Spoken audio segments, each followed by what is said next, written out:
Les études sur les anciens prix Nobel italiens ont montré que dans ce pays très catholique, la majorité des lauréats du prix Nobel italien n'ont pas eu des parents croyants. L'explication se situe au niveau de la mémorisation en bas âge. S'il est évident qu'un enfant de 6 ans peut mieux mémoriser des textes qu'un adulte de 70 ans, l'explication n'est pas celle que vous croyez.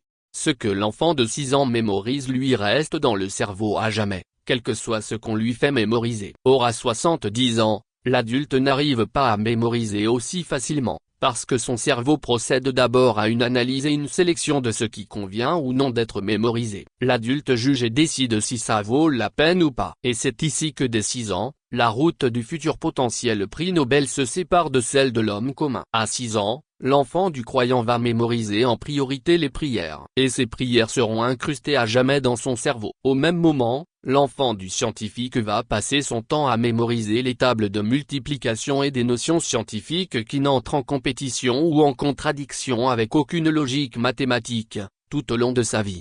Lorsqu'à 45 ans, il faudra qu'il analyse pour écarter de son champ d'action tout ce qui n'est pas essentiel, pour se concentrer aux priorités de sa vie. Il pourra plus facilement se concentrer sur ce qui porte à changer la vie des humains, puisqu'il sera convaincu que les solutions ne proviennent que des actions humaines réfléchies, et non des volontés célestes.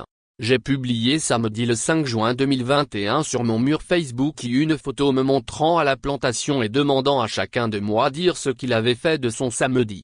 Plus de 50% des réponses disaient que les intervenants étaient à l'église, à la mosquée ou à la prière. On n'a pas besoin d'être un voyant pour prévoir qu'ils n'éduqueront pas leurs enfants pour devoir des potentiels prix Nobel, puisque comme eux avant, leurs enfants mémoriseront la table des multiplications, oui, mais en plus, leurs cerveaux subiront un bombardement d'interférences faites de prières et de croyances en parfaite contradiction avec la logique.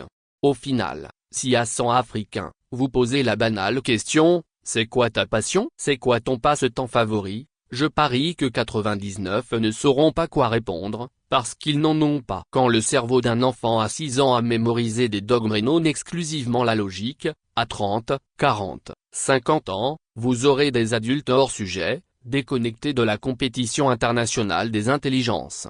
Lire la suite sur www.pougala.net. Jean-Paul Pougala. Mardi le 14 octobre 2025.